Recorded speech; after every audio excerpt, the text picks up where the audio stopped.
Chris, every time you come in, something going on. Every time you come in.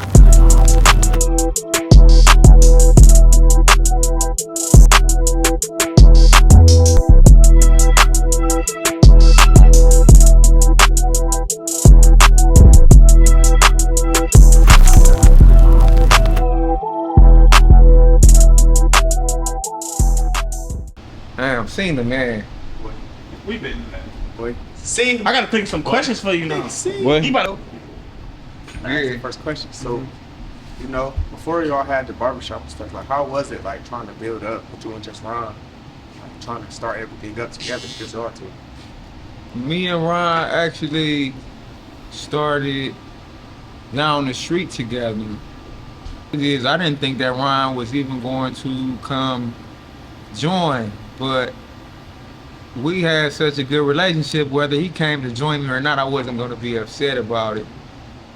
2 weeks later, after the shop opened, he came down here, and it was more so of us just staying consistent. But it was actually pleasant.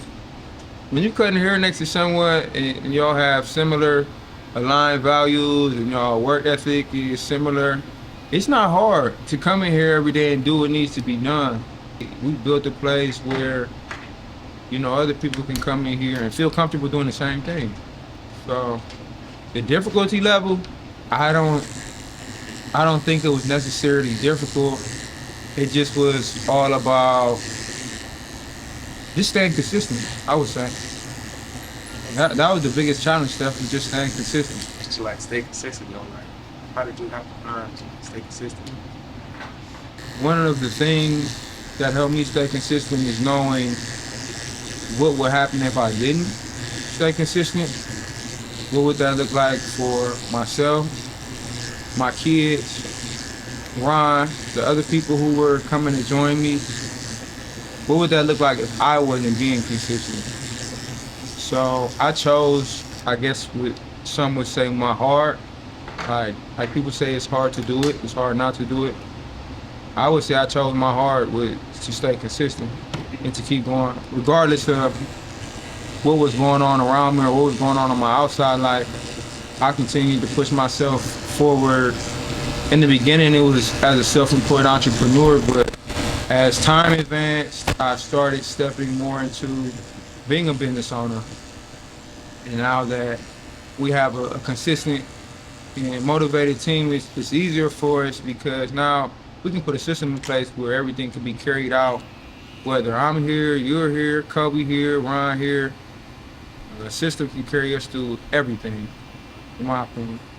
My question is, I just want to ask you, like when y'all first got on here and you really opened up, like, how hard was it for you to start building the business or building the brand, such as like walk-ins or just people knowing about the shop, period? Like, It's a difference between self-employed and being a business owner. Is one, it was easy to build clientele for myself, and Ron had his own clientele as well. Building clientele for the business and other people was a challenge because you had to have people here. And how can we keep walk-in traffic if there's only a couple barbers here, you know, that's able to take people, and when they come in, the busy barbers are already booked, and the book barbers aren't, the ones who are not busy aren't here because they don't like how today was going. So then you got 2 or 3 people coming in while me and Ron or whoever else is here at the time are cutting hair and doing well. So it's just about having a team that you can build with. That was the biggest thing for me. the area that we in, like, it's more like straight hair clients. So was it more hard for you to be like the new kid on the block and feel me, being black? People, believe it or not, people loved us here. We came from a school where we cut every type of hair. So we started off in this profession being skilled at cutting multiple hair types. Not skilled, but proficient in cutting multiple hair types. And people like us being upbeat, transparent, and diverse, like people are attracted and drawn to that. So it wasn't that hard. No, you got the older crowd. Like one day somebody walked in here and said, "This isn't a black barbershop, is it?" So you got that crowd who's still not used to, certain races being in certain areas. But outside of that, like, I would say young to 40, 45 years old, even older than that. I'm not gonna categorize it. They were very accepting. I love being out here too. I didn't want to limit my skill set. I didn't want to limit the clientele that we can get as a business and go to a place where it's just one ethnicity walking inside the barber shop. That was one of the first things I thought about when opening the shop. Where can I go? Where can I go where I can cut every hair type? Where everyone will feel comfortable coming to, because you can say everyone's allowed, but are they gonna feel comfortable coming there? So that played a big factor, and still to this day I take pride in being able to create that environment for when everyone comes in and will feel comfortable. Like, what made you want to like start your own business and like make your own space? You want to be somewhere where you can continue to learn, and I'm real big on education. And when I say education, I don't mean like associates, masters, doctors. Congratulations to the people who have those, but I'm real big on self-education. Like educating myself in a way that I can climb the ladder in the economy without going through those loops. Me still continue to educate myself. I think it's important to, when I'm building a business, people can come here and they can feed off of what I'm doing.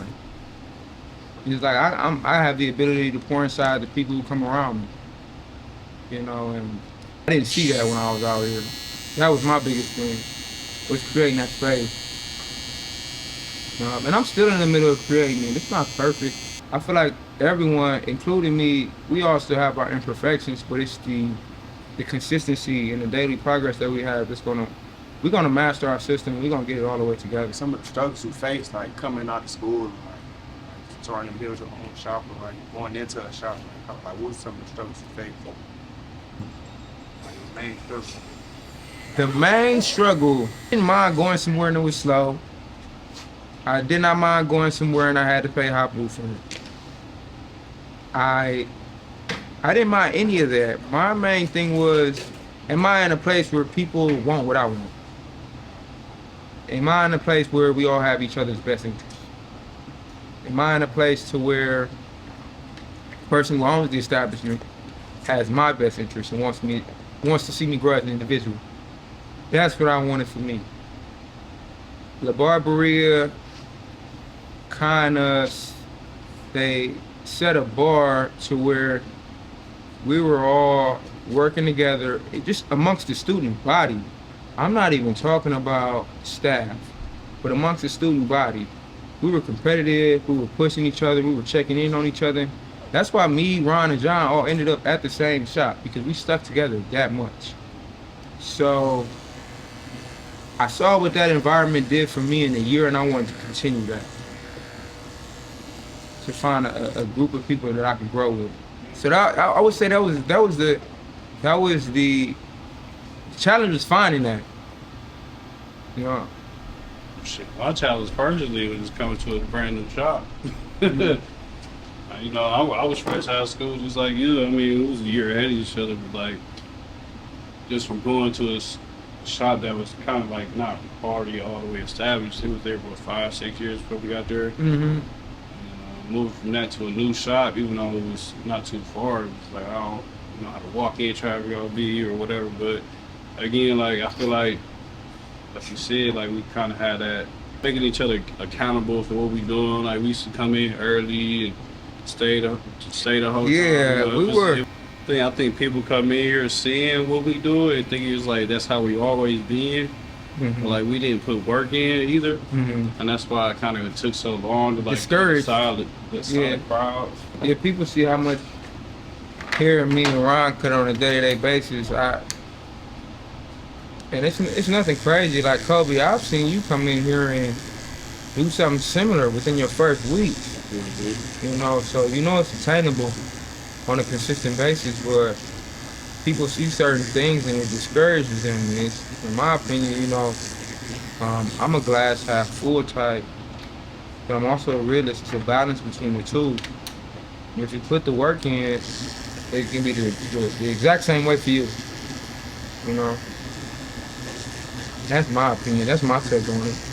I don't get discouraged when I see somebody doing great. I get motivated. I see that it's possible for me now. That's my goal. When people see me, the more I grow and the more I attain for myself, I don't want people to see a gap between me and someone else. I want people to see that and be like, okay, this is a bridge. This is a bridge. If Jason was able to do this, do not think it's easy, but at the same time understand it's attainable for yourself. When I first got to the shop down the street, I'm watching you and Johnny cut all day. I'm like, they doing this in the same area I'm in. Why can't I do it? Yeah. Like, what can I do better? Like, Watch on. Like, I can't That's do how it. it be. Like, that's something that you gotta take with yourself, because like I'm seeing it in my face every day. Like, what do I have to do better? Let me promote myself more. Let me go around in the area that I'm in, like pass out cars, like Some put my face people- up there, like And that's the thing, but some people see it in their face every day and be like, I can't do that. no, yeah. I Like, can't do this. the opposite, You can, though. the opposite of something's unfair to them or something's not right or something's off balance, rather than thinking like, looking in the mirror and saying there's something that I can be, me as an individual, can be doing better. And that's what separates people from who, graduate from one space to the next, and people who stay in the same space. Some people blame their circumstances, and other people blame themselves. And when I say blame, like, people think of it as harsh, but I don't think it's harsh at all. I take full responsibility for everything that goes on around me, as well as other people. Like, the highest form of responsibility. It's not that I just take responsibility for myself, but also for the individuals around me. So I'm more so programmed. I would call myself solution based. Like, I'm here to figure out what's wrong, and let's get to the bottom of it and create a system or some type of solution to where this won't be an issue anymore. But in February 7th will be 6 years, and I started working on a barbershop when I was 22 years old. I was taking what I had left from my blueprint and then coming down here and putting the rest of the money into the business. And I would tell anyone, if they're getting started on any type of craft or anything that they want to do, if they're looking to open up a space, if they're looking to, invest in something that they're scared of, do it anyway. I feel like you should do everything that you're afraid to do. Not jump off a cliff or anything like that, boy. I feel like everyone understands the context of what I'm saying. Do what you're afraid to do. Like, don't sit there in your comfort zone. The comfort zone and the people around you and who you've known your whole life to keep you right where you've been, because they're used to seeing there. When I went to open up my business, I didn't get a lot of support for that. A lot of people, how are you gonna do that? People gonna ask you, how are you gonna do that? They're not gonna say, well, in what way can I help you? They're gonna discourage you. Yeah. They're not gonna say, in what way can I help you? They're gonna say, how are you gonna do that? Then when you do it, then they say congratulations. But at the beginning, it's all about, it's up to you. Once you get that idea in your head, it's up to you to make it come to life. No one else is gonna make it come to life for you. You have to do that. I appreciate you for letting me come to your business and that you've been working on for a couple years. Cause you know me, like, I went to a spot when I first got out of school. I went to a spot where I just thought that was best for me. But I didn't want to limit myself, so I knew, like, I was really, like, at the old spot that I was at, it was more so like me just trying to live on the edge and just go with the flow, instead of thinking, like, into the future, like, what I can really be as a barber or how far barbering can take me. It's like, so you created a good space for, like, people like me, Steph, Anton, just for people to come in and feel comfortable and cut next to you. And I really appreciate you for that. And we riding it out together, man. We riding it out. Sure, I agree. But we had did the exact same thing, so I pretty much knew how that was gonna go, and I don't have a lot of second, third, fourth chances in me. That's slow. Seriously. Because I've let a lot of people come here and it's like became best interest. Did I say it wrong again? The same way I have people's best interest, the same way that I expect people to have my best interest. Yeah. So in any way, shape, or form, if you showed me when you were here and when you left that you didn't, it's like I'm done with that. But I can genuinely see that you were trying to do what's best for you. And I know that because I did it. You know, that's what perspective does for us. And that's what just living, that's why I try to tell you, like, hey, look, 20, you're gonna look at one thing one way when you're 20, and you're gonna look at it different when you're 30. And that's just what living does for us. But very particular about who I let in this space with me, because I've seen how it can affect not just me, but Ron, you, Anton, Tyrone, Tyrese. I'm not just responsible for myself, I'm responsible for other people around me. So it's important to make sure that who I let in this space is good for all of us. You know, that's my job.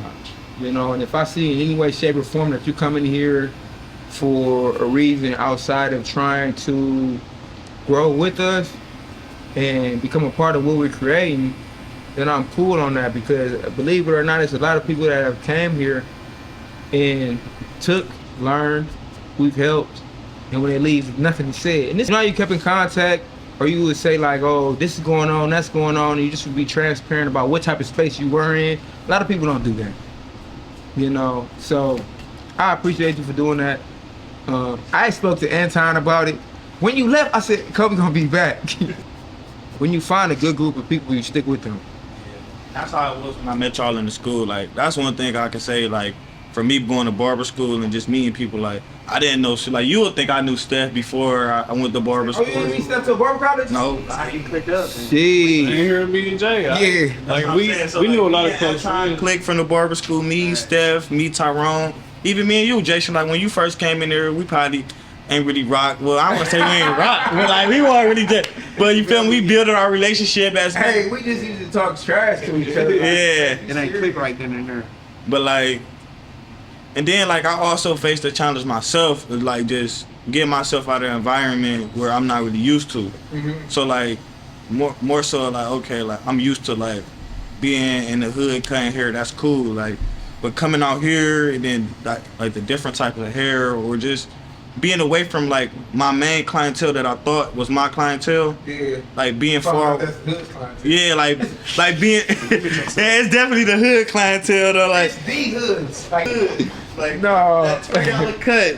They want that. They don't care about. They don't They're care. not coming. They're not traveling. That's what you want, man. Yeah, so that's what I. And that was my biggest challenge. It was just like coming out here and just being far from where like the area that I'm familiar with. So like me coming out here, it was like a reset. And then like that first week though, slapped me in the back of my neck because I was like, wait, bussing. Yeah. So I just want to say, like, just gotta keep grinding. For anybody who feel like when y'all get out of barber school that y'all not gonna cut, or like, or the space matters or where you go, it really don't. You gotta put the work in yourself at the end of the day.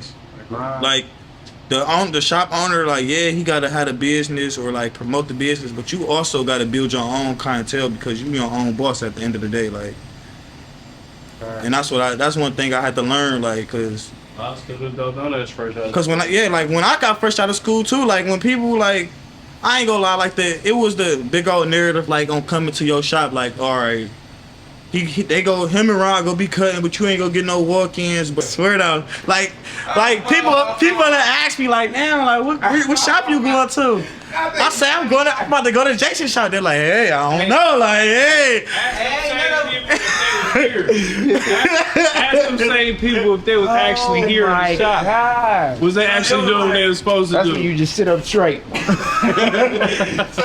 it was a big old narrative, like, all right, if I go to Jason's shop, like, am I gonna cut? Like, am I gonna, like, all right, I still got bills I gotta pay. Like, I gotta pay this, I gotta pay that, I gotta cut. They banking on the owner to be making that for them, and you are your own boss. Can I tell you something? That's the make biggest your own thing, shit. man. And it's such a flawed concept.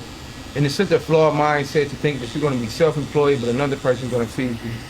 Like, it goes against each other.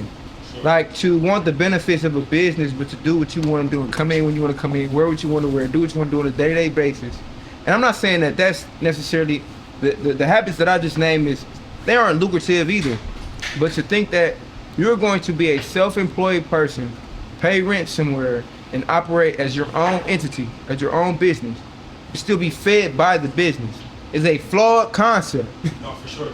But it sound easy though. Like you think about it though, like all right, think about it. I come up with a plan. I'm about to go to barber school, and I'm about to go to this.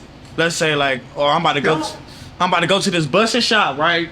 I feel like the best shop in Cleveland. I'm about to go to barber school, get my license, and I go to this shop. Get fed.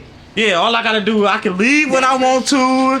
I can do whatever I want to do. The shop owner is just gonna bring me all my clients, and it's gonna be that easy. Like, it looked that easy. It might have looked that easy, but it really ain't that easy. People, bro. Damn, scratch your head. There ain't no walk-ins in here. Nothing You works. ain't been here all week. I don't want anything that comes easy because I know it's not gonna last.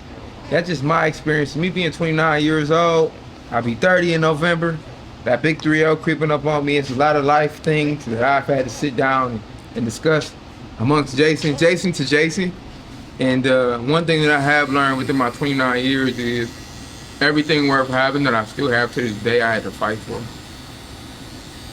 You definitely got to be your own business, man. It's all a process. You got to promote yourself, and that's what I really like. I'm not even saying this Kobe, don't get me wrong, though. I don't mean to cut you. Don't get me wrong. I don't mean the shop owner's not supposed to do anything. No, for sure. Like, we still gotta find a balance. But you cannot blame the shop owner for your chair.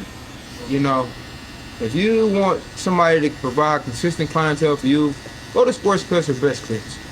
You know, and get paid by the hour, or let somebody take commission. Or let someone take commission for you. But to say you're gonna pay booth rent and you're a self-employed entrepreneur and you're doing a 1040 on your taxes, but you want somebody else to bring you clientele, I don't agree with that ideology, and I feel like the people who've adopted that ideology or, you know, made the moves around how that works, it didn't benefit them. I didn't see it benefit anyone who thought that way. You know, the people that I saw benefit the most, the people got out here and said, I'm gonna build my clients, I'm gonna find the right space to go in. I'm gonna find the right space with like-minded people. We can build off of each other, and we can use each other's momentum, and we can brand together, and we can market together, and we can learn together, we can grow together, and I'm gonna build my own clientele. Those are the most successful barbers that I've seen. You know, that's just me, though. That's my experience. My 29 years may not be all there is, and I'm sure it's not. But within my years of being a barber, I went to barber college when I was 20, graduated when I was 21, I'm 29 today. From my experience, the people who are the most successful barbers that I know to this day are people who went where they had to go, didn't look for any handouts, just grinded it out. Yeah. Oh, How long did that take you from when you started and you had a full-time job? How many years did it take you to let go of your full-time job from when you got serious about your career as a I think like videographer? 5 years. Mm-hmm. 5 years. Okay. There's nothing wrong with that. Yeah. Because I've been shooting now for 9 years. Ron, what about you? Yeah. You was at UPS still for a year and you let it go. 6 months to me. Yeah. Once I realized I was making everything I'm cutting here, I quit that. ASAP. Mm-hmm. I was 6 months of stuff, you know, I was coming in early, leaving late. So you had a good job though, didn't you? Oh, I had a great job for sure. Okay. I probably wouldn't have left if I didn't get laid off. Oh, you got laid off? Yeah. Shit. During like COVID and stuff. So, but then all the rappers got the PPP money, so you stayed in business. Yep. No, That boy hit a lick. Goodness gracious. Being a videographer during that time, I couldn't imagine. Oh man, it was nice. It was nice. Everybody was doing video. So he was just sitting back and watching all them 1942 bottles and all the Lamborghinis. It's so crazy though. I've been out of school. Has it been 6 months? It's been Tony? 6 How long months. you been with us though? I've been here since what, November? Or no, I think October? like probably like 4 months here, Steph, what about you? 6 it'll months. be a year in July. Hey. So how's your like? Yeah, you a little so further far- along than me. Like when I came out of school, none of y'all was here. Like it was just these two, like anti-red. So like being here. Steph, every you was the day- first one out of everybody? Yes, I was. So like, boy, you a pioneer. Like Tyrone, he be coming in saying it slow. Like I already seen that. I still see it sometimes because I'm not booked every time. I got my days from slow, but I done been here seeing Jason around. Like that shit motivated me.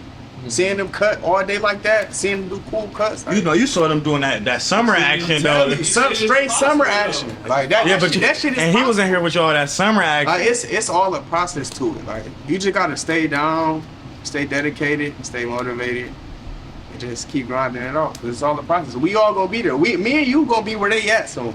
And that's what they want for us. That's why we here. That's why I came here. That's why you came. And sooner too, though. You feel me? That's what Y'all I'm don't. saying. Like Steph and Tyrone, like when we sitting in here, like I understand, like, all right, we not getting no walk-ins, but we not really living in the walk-in time for real like that no more. It's Like, over with. yeah, like I understand, but like you You're not gonna gotta. charge him. You want to charge him, and you're not gonna charge him what you want to charge him. Man, I can't charge him what I want to charge him. That's our clientele. Yeah. That's the people who've seen our work on social media or somewhere, and they're a believer in us, and they believe what we're charging is our price. But a store, when you go anywhere, you go in and you know something is a set price. Right.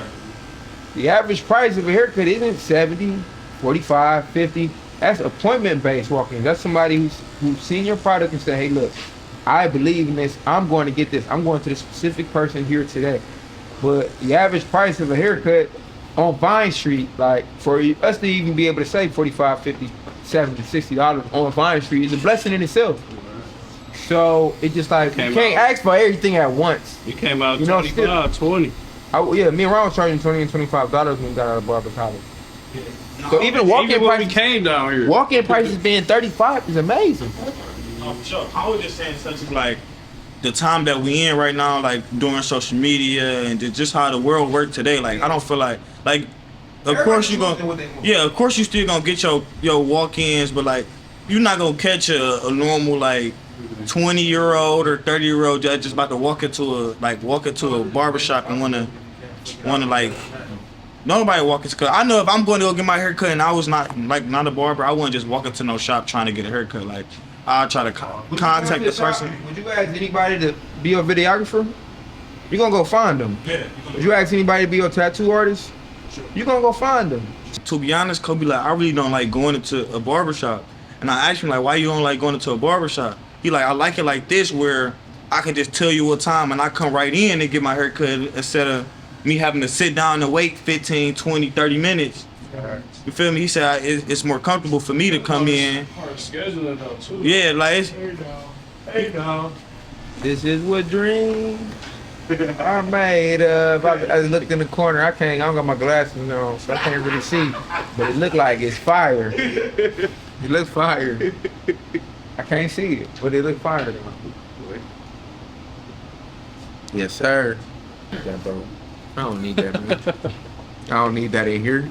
We don't need the mirror in here. What mirror? what mirror? Ain't no mirror. Ain't no mirror. Don't even know what a mirror is. 6 years? Good looking, bro. It's been 6 years, huh, though, Jay? February 7th. How's the ride then? I'm an old man, bro. Man. Still old. But I remember I opened up. State board came through for the first day, and man, I ain't have no clients that day. Yeah, I didn't have any clients, and the guy from next door at Catalyst, man, he came in and he had a completely different perspective on everything that happened that day. I thought, man, damn, I opened up the business for the first day. I didn't have any clients. Like, damn, what if this shit doesn't work? Like, those thoughts, because you're not your thoughts. You know, you gotta learn what to keep and what to water and what to dead and let go right then and there. And those thoughts started creeping up on me like, damn, man, what if you just step into some shit that you can't even really handle? And by the end of the day came the guy from next door. He came in younger than me. Attitude towards everything that had happened that day. Like, you open up today, the shop looks great. I can't wait to see what it's gonna become. Like, he had all these positive things to say about me, and he didn't even know he was my first client for the day. I had pretended to him like I was booming. I pretended to him like I was booming, but after he got done speaking to me, I knew that everything was gonna be okay, man. I legit feel like God sent him to speak to me. You know, because he said everything that I needed to hear. This is a random person who had worked next door who decided to come in at the end of the day and get a haircut. He was my first client for the day. And I was about to close. And everything that he said that just reaffirmed my positive thoughts. Like, you about to get it going. Man, all you need is yourself to believe in your dream, man. You did it, bro. Yeah. You know what I'm saying? I agree. People that came in, came out, whatever they Never they want to, but as long as you still believe in what's going on, it's gonna happen.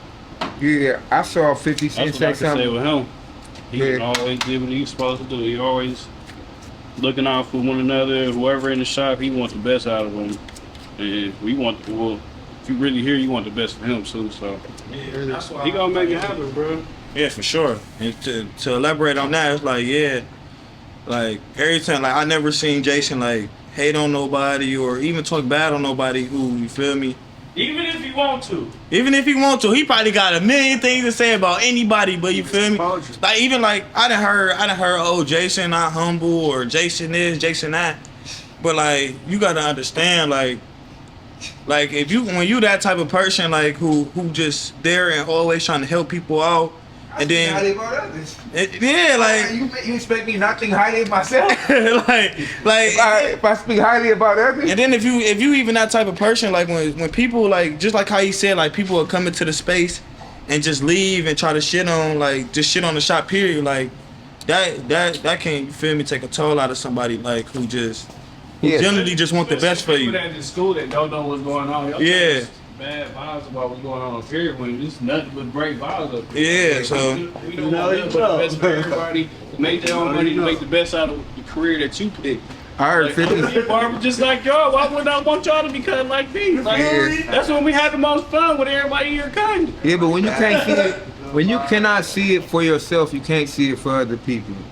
So I take people who say things such as humble or not humble.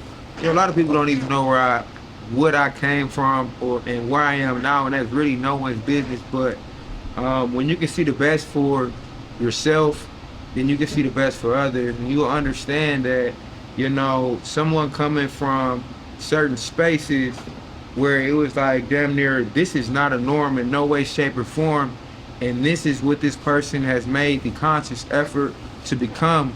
You can't be anything but happy and for that person. So when I see anything outside of that, I just think, you know, people need some more self-reflecting to do, and they need to build themselves up to where they can understand that whatever that they want for themselves, it's achievable. So you should want the best for everyone around you. Wanting the best for yourself comes with wanting the best for everyone around you. We're only reflecting, we only project onto other people how we feel about ourselves. So that's my conclusion with that. I heard 50 Cent say one day, like, he said, I was ready in the 90s, but I didn't find a major record label until 03. He said for that 6 years, 7 years, 8 years, I had to run off my own energy.